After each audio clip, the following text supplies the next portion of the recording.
పార్వతులేమో ఈ దంపతులనిపించాలి. ప్రతి సంసారంలోనూ మా కథలే వినిపించాలి.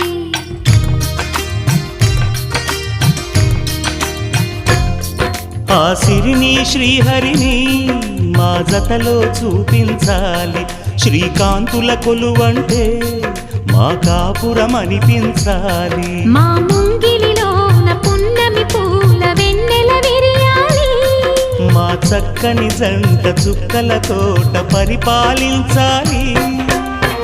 కలలో ఇలలో ఏ కన్నెకి ఇలాంటి పతి రాడనిపించే వరుణ్ణే వరముగా ఇవ్వండి. కని విని ఎరుగని వేడుకతో వివాహం జరిపించాలండి.